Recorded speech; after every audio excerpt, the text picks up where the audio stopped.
Tingin mo ba magiging mabuting ina si Isabel? Siya nga hindi nagkaroon ng buong pamilya. I am sure hindi niya rin kayang magkaroon ng sarili. Not to mention that she has an unpleasant personality. Kumuyom ang kamao niya at saka dahan-dahan lumapit kay Julia. Matalim ang tingin niya rito at kung hindi lang ito babae, kanina pa niya ito nasaktan. Huwag mong matutulad si Isabel sa'yo, Julia. Mariin niyang wika sa kaharap. It doesn't matter to me if she has a bad attitude or what. Her attitude is based on how people treat her. She is not mean nor heartless. Nagpapakatotoo lang siya sa sarili niya. Kung tutuusin, mas maganda pa ang ugali niya sa'yo. Sarkastikong tumawa si Julia. Tell me, do you really love her? Baka naman kasi sinasabi mo lang yan kasi kailangan mo siya para sa sinasabi mong buong pamilya, Tristan. Baka naman kasi hindi mo talaga siya mahal. Nasasabi mo lang yan kasi kailangan mo ng taga-alaga kay Francesca. You don't love her, you just simply need her. Para sa anak mo at pagpapainit ng katawan mo. I love her. Pag-aamin niya. Hindi dahil sa kung ano ang kaya niyang ibigay para sa anak ko o dahil tanggap niya ang anak ko. Sabihin na natin isa lang ang mga yon sa dahilan kung bakit ko siya nagustuhan. But one thing I am sure of, I actually fell for her before I even realized I did. Hindi nakapagsalita si Julia. Mataman lang tong nakatitig sa kanya. Walang salitang namutawi sa pagitan nila hanggang bumukas ang pinto at niluwan nito ang ama nitong si Harold. Can you two be civilized with each other? Galit na saan nito. Comatose lang ang bata pero hindi ibig sabihin nun hindi yan naririnig ang paligid niya. Nasa labas lang ako pero dinig na dinig ko ang bangayan ninyong dalawa. Hamakbang siya paatras kay Julia tsaka humarap sa Ginoo. I'm sorry sir. Mahinahon niyang sambit dito tsaka matiim na tumitig rito. Ito ang amang nang iwan kay Isabel. Ito ang dahilan kung bakit naging bato ang puso ng dalaga. Kaya hirap na hirap to na magtiwala sa iba. Kaya gano'n na lamang kalayo ang loob nito sa marami. Kaharap niya ang taong nagbigay ng puot at galit sa puso ng taong mahal niya. Gusto niya tong sumbatan para sa dalaga, pero wala siyang karapatan. Wala siya sa lugar para pang himasukan ng gulo ng pamilya ng mga ito. Lumabas ka muna, Julia. Utos ito sa anak na kaagad naman itong sinunod. Pinukol pa muna siya nito ng masamang tingin bago nagmamarchang lumabas ng kwarto. Nang mawala na si Julia sa loob ay kaagad nang bumaling ang Ginoo sa kanya na matiim pa ring nakatitig sa kanya. What is your relationship with my daughter Isabel? Tanong nito sa kanya. Napaka-istrikto ng tono ng pananalita nito pero hindi naman siya nito natinag. I love her, sir. Pag-aamin niya. Wala na siyang dapat itago pa. Mahal niya ang dalaga at tanggap na niya yon sa sarili niya. I cannot promise anything because I know she hates promises. Tumaas ang dalawang kilay nito. Are you implying something to me, boy? Yes, sir. Diretsahang sagot niya. I hope you don't mind, sir. Magalang na saan niya. Isabel had told me your history, sir. Kinuwento niya sa akin kung ano ang sakit na naranasan niya nang iwan niya siya. Kaya gano'n na lamang kailap ang puso niya. Sana hindi kayo magalit sa akin. I am just telling the truth. I don't. Sambit nito at nababasa niya sa mga mata ang pagsisisi. You are right. Wala akong kwentang ama. Napabayaan ko siya, iniwan at tinalikuran. Pero hindi ibig sabihin na hindi ko mahal ang anak ko. Mahal na mahal ko mga anak ko. They are my source of strength and happiness. Wala na makakapantay sa pagmamahal ko sa kanila but I blew it. As a father, I have failed her. I turned her into someone she should not be. Ako ang dahilan kung bakit ilag siya sa marami and I regretted all of it. At kung ang galit niya para sa akin ang karma ko sa lahat ng nagawa ko, tatanggapin ko. Alam kong pagdating ng panahon, mapapatawad niya rin ako. Alam ko, wala akong karapatang humingi ng pabor sa'yo but please, take care of my daughter. Saan ito sa kanya? I will, sir. Don't be like asshole like me. Sambit nito at saka ngumiti. That side of her office really amazed me. No one has ever do that to her except you. Kaya naman masasabi kong may isang tao na kayang paamuhin ng anak ko and that's you. Thank you, sir. Ani niya. Nakahinga naman siya ng maluwag. I have faith in you, boy. Wika nito at saka siya tinapik sa braso. Melt the strong barrier that she put in her heart. Malapad ng ngiti ang ginawa niya sa Ginoo. I will, sir. Hindi sana lalabas si Isabel sa kanyang opisina, pero dahil nakaramdam siya ng gutom, kaya't naisipan niya na lumabas at magtungo sa cafeteria. Wala kasi si Aaron na sayang taga-order tuwing magugutom siya. Malapit lang naman ang cafeteria sa office niya kaya hindi nagtagal ay nakarating siya. Malayo pa siya ngunit tanaw niya na at dinig ang matinis na boses ni Cassie na nakikipagdaldalan sa kapwa-doktor nila. Di niya inaasahang naroon din si Julia na nakikinig kay Cassie. Hindi sana niya ito papansinin pero narinig niya ang pinag-uusapan ng mga ito tungkol sa relasyon niya sa mag-amang Salvador. She was gossiping and what's worse is that all of it are all lies. Dahan-dahan siyang lumapit sa mga ito. Dahil nakatalikod si Cassie, hindi nito napansin ang paglapit niya. Samantalang napansin naman iyon ng iba. Walang emosyon ang mukha niya nang lumapit siya sa mga ito. Bumada ang takot sa mga mata ng kausap nito at pilit na pinapahinto sa pagsasalita ang kanina pang dumadaldal na si Cassie. And you know what? The real mom is actually her half-sister, which is Julia here. Can you believe that? She said then laughed. I can't believe pumatol siya sa may anak na. Sa lahat ng sinabi niya, yun lang ang totoo. She had indeed fell in love with a man who is a child at wala siyang pinagsisisihan doon. Mahal niya ang dalawa at yun ang mahalaga. Cassie, pigil sa kanya na isang babae. Nasa pagkakatanda niya ay si Queenie. That's enough. Mahihimigan sa boses nito ang takot. Nandyan, sinenyasan niya ito na huwag magsalita at sinunod naman kaagad nito. Siya naman nakikinig lang kay Cassie mula sa likuran nito. Sa bagay, wala naman kasing papatol sa kanya. Dagdag pa nito. And, gulat na tumayo, tumarap sa kanya si Cassie at Julia. Nasa mukha ni Cassie ang takot samantalang kalmado lang naman si Julia. You're here. Nauutal na sambet ni Cassie at ang kaninang takot na palitan na ng peking ngiti.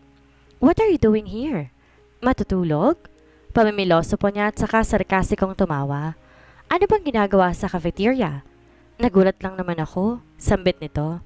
It's just that you don't eat food here. You hate noises and stuff? Tugon niya at saka mo po.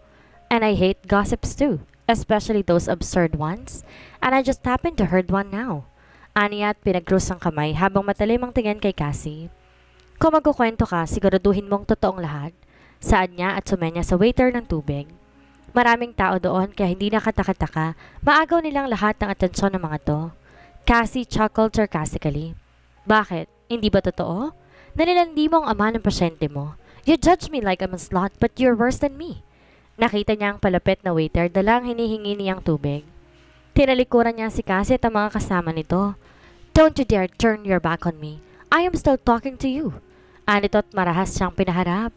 You think na Di na nito natapos pang sasabihin nang sabuyan nito ng tubig dahilan para mapasigaw at matalim na tumingin sa kanya. You! Tinuro siya nito habang nagpupuyos na sa galit.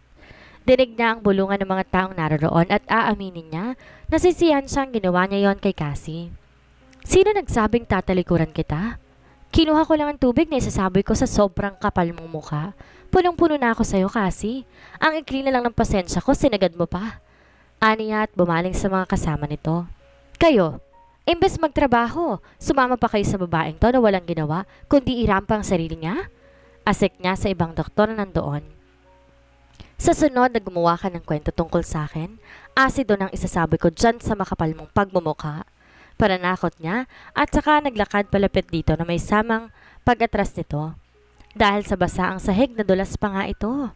Dinig niya ang pagsinghap at gulat na iba naman na tawa. Nakakatawa pero hindi naman niya yung intensyong gawin. Malamang dahil sa pinaghalong init ng ulo. Pagod, gutom at pag-aalala sa bata, kaya't gano'n na lamang ang nagawa niya kay Cassie. She did not mean all of it. Walang umawat sa kanila, lahat pinanood lang ang nakasalampak na si Cassie na umiiyak. Tuloy na walan siya ng ganang kumain. Nilisan ng cafeteria na walang laman-laman ang tiyan. Nasa hallway siya nang marinig ang pagtawag sa kanya ni Julia, dahilan para mahinto siya sa paglalakad at harapin niya ito. What? Ines niyang tanong dito. Do you really have to do that? Galit din itong tanong sa kanya. Talaga bang kailangan mong ipahiya ng ganon si Cassie? Ganyan ka na ba talaga kawalang puso? Namamanghang tumitig siya sa kapatid. What did I do? I just put her on her right place. Kulang pa nga ang ginawa ko sa kanya eh. Bakit? Hindi ba totoo? Nakangising tanong ni Julia. Dahil walang lalaki na niligaw sa'yo, kaya pumatol ka sa ama ng pasyente mo. Nadesperada kang makuha si Tristan, kaya kunwari, magpapanggap ka na ina ng anak ko? Mataray na anito. Well, tell you what. Hanggat nandito ako, hindi mo makukuha si Tristan. Dadaan ka muna sa akin bago mo siya makuha. Gagawin ko ang lahat para muling bumalik ang pagmamahal niya sa akin. Lumapit siya kay Julia na halos maduling na silang pareho sa lapit ng kanilang mga mukha. Do you want to play with fire, huh? Well, the game is on. Hindi kita uurungan. Makukuha ko si Tristan na hindi lang kita dadaanan, sasagasaan pa kita. That is not a threat, Julia. That's a promise. Yo! Bati ng kaibigang si Aquarius sa kanya nang pumasok to sa private room kung saan nakahiga ang lalaking wala pa ring malay na anak. Kasama nito ang dalawang pinsan na si Riley at Andre na may dalang prutas at teddy bear. Ang laki ang kanyang mga mata nang makita. Hindi lang pala si Aquarius ang naroon, maging ang iba sa mga bago nitong kaibigan. Kagad siyang tumayo para sa lubungin ng bagong dating at lumingali nga sa paligid kung magkakasya ba ang mga ito. Sa dami nila ay paniguradong kakailanganin nila ng mas malaking kwarto. Hello! Bati na isang lalaki na singkit at mukhang lasing dahil namumungay ang mga mata nito at paika-ikang lumapit sa kanya at nakipagkamay. Mason, bawal kang pumasok. Singhal ni Riley sa nagangalang Mason tsaka tipid ng umite sa kanya. Heartbroken yan. I am not, Mason countered. I am just aching. Hindi ako laing mas pipiliin ni Genevieve ang hapon na iyon kesa sa akin. Anito at saka tinuro ang sarili. Mas gwapo naman ako kaysa sa doon. Mayaman din ako at, hi, Miss Beautiful. Lahat natatawang napailing na makita nito ang kapatid ni Julia na si Arya at akmang lalapitan ng pigilan ng isa ring singkit na lalaki. Anong drama yan, Mason? Naiiritang tanong naman ng isa ring singkit. I'm Kayden yun. Pagpapakilala nito na mapansin siguro na nakatingin siya rito. Iuwi ko na si Mason. Kapag ito nagingay sa kotse, isasako ko, tapos itatapon ko sa ilog Pasig. Kala mo naman na busted. Biro nito ngunit seryoso naman ang mukha. Let's go. Bye, people. Kumuway pa ito at saka biglang sumakay sa likod na nagngangalang Kayden, dahilan para mawalan siya ng balanse at matumba. Mason!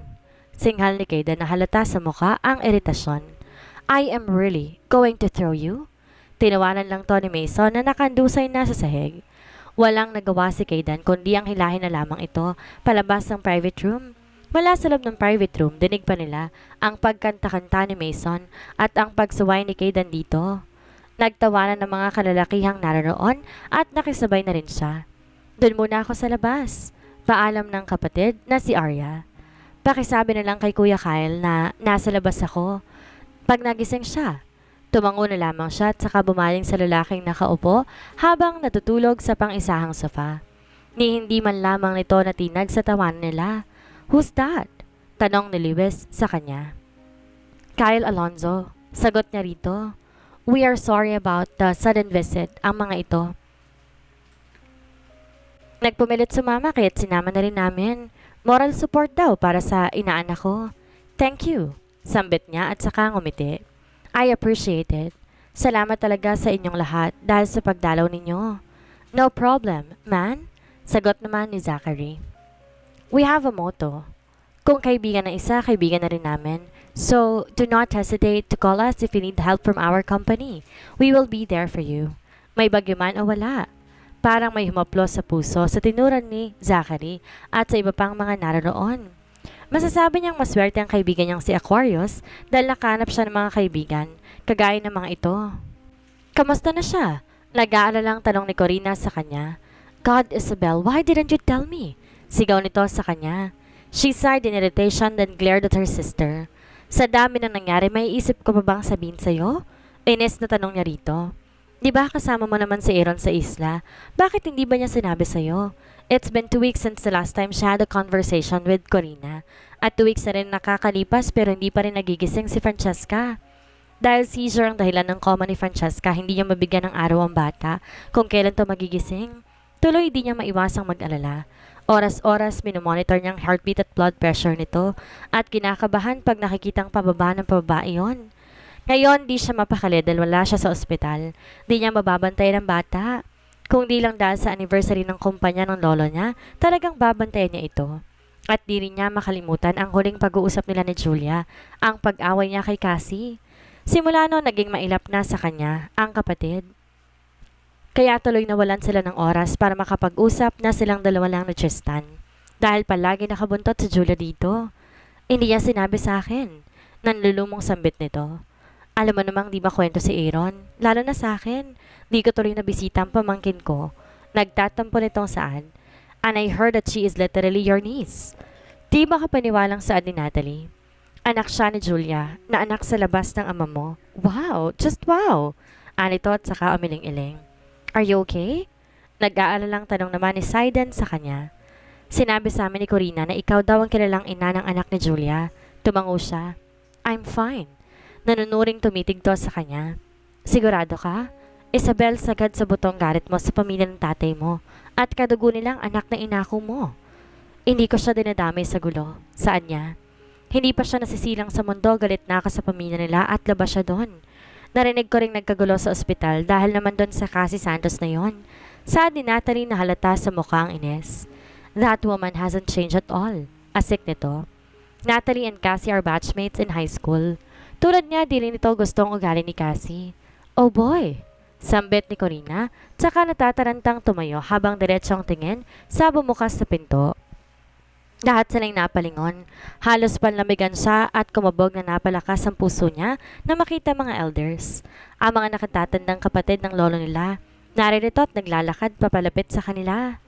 Sabay-sabay ang naging pagtayo nilang magpipinsan at bumalate ang takot sa mukha nila. Hindi siya takot sa mga ito pero grabe kasi ang parusang natatanggap nila kapag nalaman ng mga ito na nakagawa sila ng kasalanan at hindi lang dahil doon kaya siya kinakabahan. Ito na ba ang nakatakdang oras na sinasabi ng mga to sa kanya? Kung ito man yun, hindi pa siya handa. Hindi siya handa ngayong may dahilan na siya para manatili sa Pilipinas. At ngayon, alam niyang si Zayden at Corina ang dalawa sa tiyak na mapaparusahan. Pero nakaramdam siya ng kaba nang dumapo ang tingin ng isa sa mga elder sa kanya. Ang lola sa edad nila. Pinakamatanda sa mga elder. Napaka-sophisticada nito kung manamit. She walks like a beauty queen, elegant as ever. Napaka-seryoso ng mukha at mas nakadagdag pa doon ang tapang ng makeup na suot nito. Lihim na lamang siyang napanunok nang di pa rin maalis ang tingin nito sa kanya. Basa din ang pawis ang palad niya sa sobrang kaba. This is the first time na kinabahan siya ng ganoon. Did she do something bad? I'm in trouble. Bulong ni Corina dahil magkadikit ang kanilang kamay. Mararamdaman niya ang panginginig nito. Help me, Isabel. Pakiusap ng kapatid. She couldn't. No one has dared to fight back at the elders. Kahit kala siya katapang ay triple naman ang ito. Umayos ka. Balik bulong niya sa kapatid. What if ipatapo nila ako sa Spain? Nangangambang saad nito. O kaya sa Russia, sa France at sa... Hindi na nito na ituloy ang sasabihin nang tuluyan na makalapit ang tatlo. Good evening, senyor, senyorita. Sabay-sabay nilang bating tatlo sa kaharap. Hindi niya tuloy maiwasan na magdasal na sana nandito ang lolo niya para tulungan sila. Where is he anyway? Where is Alexa, Aaron and Everest? Tanong ng lolo Sandro nila. Pumapangalawa sa magkapatid na Laksamana. Bigla ay tumalim ang tingin nito. I cannot help but to notice their absence. Everest is not coming, senyor. Sagot ni Roxanne sa lolo Sandro nila. Alexa and Aaron. Di na natapos ni Roxanne ang sasabihin nang pumasok si Alice at Melissa, kaibigan ni Zayden na dalawa sa mga organizer ng party. Excuse me, but the party is about to start. Elders will be the first one to step outside. Imporma nito dahilan para makahinga sila ng maluwag. I need to speak to you, Isabel. Sabi ng matandang senyora sa kanya. We have to discuss about something. Anito at saka sila tinalikuran. Excuse me. Paalam ni Zayden sa kanilapitan ng kaibigan dahil tinawag siya nito habang siya'y nakatanga pa rin. Sinusundan ng tingin ang papalayong senyora. Sakto din naman ang pagdating si Aaron at Alexa. Nakangiting sinilubong ni Alexa ang mga elders habang si Aaron sa lubong ang kilay at napaka-seryoso. He's here! Lahat sila'y nangunot ang noo sa tinura ni Aaron. Hindi nila alam kung ano ba ang ibig sabihin nito. Sino nandito? Tanong ni Natalie. Drake Telton. Mas lalo pang tumalim ang gatla ng noo niya dahil mas lalong di niya maintindihan ang sinasabi nito. Drake who? Tanong niya sa kapatid. Siya ang nagbabanta sa pamilya natin. Seryosong sagot ni Aaron.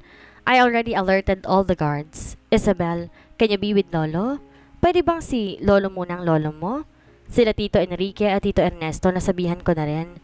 Si Mommy at Tita Esme, pinagbantayan ko sa mga bodyguards. Hindi nila po pwedeng malaman to dahil magpapanik sila. She sighed. Hanggang ngayon ba napaparaning pa rin kayo sa bagay na yan?